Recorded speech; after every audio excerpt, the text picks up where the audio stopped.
एक चीज और है कि अभी कुछ दिन पहले मोहन भागवत जी ने भी 5 जन में साक्षात्कार किया। हाँ हाँ दिया। एक इंटरव्यू में हाँ बिल्कुल। उसमें उन्होंने कुछ आपत्तिजनक शब्द कहे।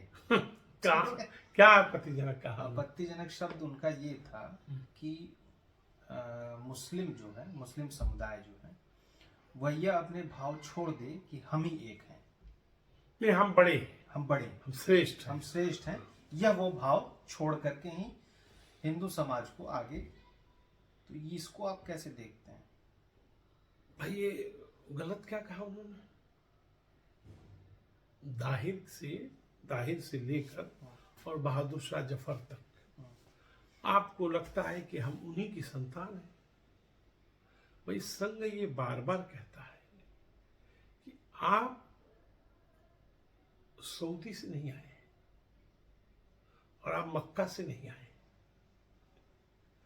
आप यहां थे किन्हीं परिस्थितियों के कारण, लोगों के कारण, लालच के कारण, डर के कारण, भय के कारण, या आप प्रभावित हो गए उससे, उस पंथ से, आप मुसलमान बन गए। आप हैं मूलतः भारत के रहने वाले, आप मूलतः भारत के रहने वाले हैं और आपके बाबा परदादा कहीं न कहीं मुसलमान नहीं थे, ये भी तय है। आप कन्वर्टेड हैं, आप परिवर्तित हुए हैं, आप उसके पहले कुछ दूसरा थे और ज्यादातर ये मानते भी हैं। यह बात अगर उनको कहनी भी थी तो जो मुस्लिम समुदाय का जो उनका एक संगठन है उनके सामने कहते, इंटरव्यू में कहने के क्या मतलब था? भाई सवाल तुम हमसे सवाल पूछ रहे हो तो हम कह देंगे अच्छा तुम अपना वीडियो बंद करो, हम अपनी भाषा, हम अपने बच्चों से बात करेंगे। नहीं तो मुस्लिम हमसे मुस्लिम जब मुस्लिमों का जब संगठन को वो साक्षात करते हैं या संबोधित करते हैं तब तो वो कहते हैं कि सबका डीएनए एक है। वही बात तो अभी भी कह रहे हैं। जब इंटरव्यू होता है तो आप कहते हैं कि आप वही कट्टरता को छोड़ दीजिए। नहीं वही बात तो कह रहे हैं ना, वही बात कह रहे हैं कि हम लोग एक हैं। आप इस भाव से नहीं, आप वरिष्ठ हैं, हम कनिष्ठ हैं, आप राजा थे, हम जिंदगी भर प्रजा थे, ऐसा मत सोचिए। आप भी प्रजा, हम भी प्रजा, आप भी राजा, हम भी राजा, तो हम सब लोग समान नागरिक हैं, यही बात तो कहते हैं। अब देखो समस्या क्या है, द्वैध क्या है, ये कहें तो बुरा, समान नागरिक संस्था संहिता की बात करें तो गड़बड़। मतलब आप समान होने देना चाहते हैं, न कुछ कहने देना चाहते हैं। तो इस देश के अंदर देखो, यह ऐतिहासिक तथ्य है, सच्चाई से मुंह मोड़कर आप जीवित नहीं रह सकते। यह ऐतिहासिक तथ्य है कि धर्म के आधार पर, संप्रदाय के आधार पर 1947 में यह देश बटा। तो उस संदर्भ को इससे क्यों जोड़ करके देखना? नहीं क्यों बटा, क्यों बटा? हम मुसलमान हैं क्योंकि उस दिन परिस्थितियां नहीं ऐसा वो कहा ये गया, हम मुसलमान हैं और हम हिंदुओं के साथ नहीं रह सकते, इसलिए हमको हमारा हिस्सा दे दीजिए। इस आधार पर इस देश का विभाजन हुआ है। विभाजन देखने वाले करोड़ों अभी जिंदा है। ये रामचरितमानस नहीं कि त्रेता में भगवान हुए थे, हमने नहीं देखा, ये सामने 47 में हुआ है।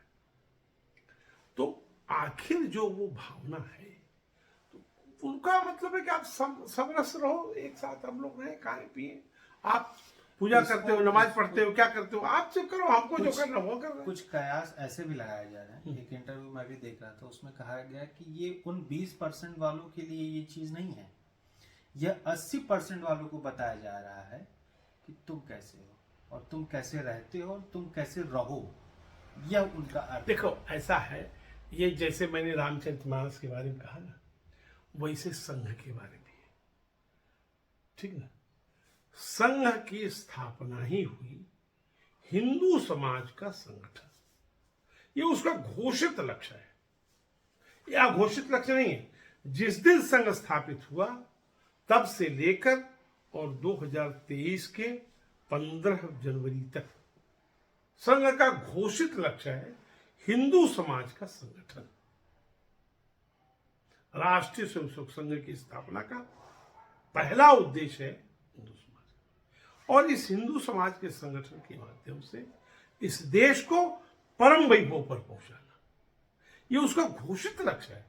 कहीं कभी उसने कहा हो कि नहीं भाई हम तो गलत बात, हम हिंदू समाज का संगठन नहीं करते, कभी नहीं करता संघ ने, हमेशा खुलेआम कहा। आप उसकी बार बार आलोचना होती है, रोज उसको लोग गाली देते हैं। एक आजकल वो युवा 50 वर्षीय युवा को लोग किसी ने बता दिया है कि संघ को गाली दो तो तुम नेता बन जाओगे, और फिर आजकल फिर वो गाली देने पर लगे पड़े हैं। और उनको नहीं मालूम, उनके नाना जी ने भी गाली दिया, उनके पिताजी ने भी गाली दिया, उनकी दादी जी ने भी गाली दिया, सब गाली देते देते चलेगा, प्रभु को प्यारे हो गए। संघ वाले यही है। संघ पहले 10 संघ शाखा चला था, 100 चलाया, 1000 चलाया, अब हजारों चला रहा है। यह बयान इस तरह से देखा जाए कि 2024 की राजनीति को तय कर रही है। नहीं, 2024 की राजनीति के लिए संघ को इतना माथा लगाने की जरूरत ही नहीं है। गलत कहते हैं ना, उसके लिए तो 2 बैठे हैं, प्रधानमंत्री और गृहमंत्री, उनका माथा 24 घंटे काम कर रहा है। वो 24, 29 और 35 सबका योजना बनाए बैठे, तो 2047 तक की योजना बनाए बैठे हैं। वो समय रहेंगे नहीं रहेंगे बनाना, आज ही उनकी 2047 की योजना उनकी बनी पड़ी है। तो उसके लिए वो पर्याप्त है, उसके लिए संघ की कोई जरूरत नहीं। संघ तो अपनी भूमिका को स्पष्ट करता रहता है कि हमारी जो सोच है वो स्पष्ट है। देखो नारी के बारे में कहा, देखो वही मैं फिर कह रहा हूँ, बात को वहीं अब समाप्त करो, लंबा हो जाएगा, लोग उसमें देखना नहीं चाहिए इसको। या तो 2 अलग 200 में काट देंगे। हाँ, 2 अलग बना दो, नहीं तो लोग कहेंगे इतने लंबी चल करियर दोनों बच्चे। मैंने कहा फिर वही संदर्भ को हटाकर मोहन भागवत ने 1.5-2 घंटे वक्तव्य दिया, आपने 2 लाइन पकड़ ली और इसी को गन्ने की तरह पेर रहे हैं। उन्होंने संघ ने पहली बार यह कहा कि हम धीरे धीरे विचार कर रहे हैं कि क्या महिलाओं को भी प्रत्यक्ष शाखा में लाया जाए। इतना बड़ा क्रांतिकारी वक्तव्य मोहन भागवत ने दिया, इस मीडिया को, इस सोशल मीडिया के लोगों को कौन सी बात हम कहें। इस लाइन को किसी ने नहीं पकड़ा। संघ अपने 100 वर्ष के इतिहास में 336 कोण पर पलट रहा है। अपने घोषित लक्ष्य से, मतलब जो उसने कहा है कि हमारे यहां नारी का हम शाखा पर नहीं लाएंगे महिलाओं को, उस पर धीरे धीरे वो विचार कर रहा है। मतलब एक नया संघ नहीं, उनका ये कहना, देखो मैं विचार कर रहा हूं, हो सकता है 2025 तक शाखा में प्रत्यक्ष महिलाएं भी आए और सबके अलग अलग गठ बनते हैं, तो उनका भी एक अलग गठ बना के वो अपने कार्यक्रम करें, फिर सब लोग साथ में प्रार्थना करेंगे। जैसे 50 स्वयंसेवक आते तो गठ बनते हैं, वैसे उनका एक गठ बनेगा और फिर वहां पर वो करेंगे। इतना बड़ा क्रांतिकारी परिवर्तन संघ अपने कार्य पद्धति में करने जा रहा है। इसको आपने कहीं अंडरलाइन नहीं किया। एक बात। दूसरी बात, गे वाले और ट्रांसजेंडर वाले जो है, LGBT, हाँ LGBT, उसको संघ ने मान्यता दी। संघ ने कहा हाँ भाई ये भी एक लोगों का सिस्टम है, कुछ लोगों को अच्छा लगता है, जैसा भी है, उनका भी समाज में सम्मान हो, उनको भी अपमानित न होना पड़े। इतनी बड़ी बड़ी बातें मोहन भागवत जी ने कही, ये किसी आपको इसको मुद्दा नहीं मिला। क्यों? क्योंकि गन्ने की तरह पेरा नहीं जा सकता और आपके व्यूअर नहीं बढ़ेंगे इस बात पर।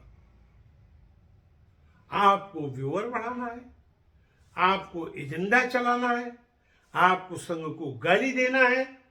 इस नाते आपने 2 लाइनें पकड़ ली 1.5 घंटे का वक्तव्य में, बाकी सब भूल गए। इसी को गन्ने की तरफ पेरते रहो, पेरते रहो, पेरते रहो, पेरते रहिए।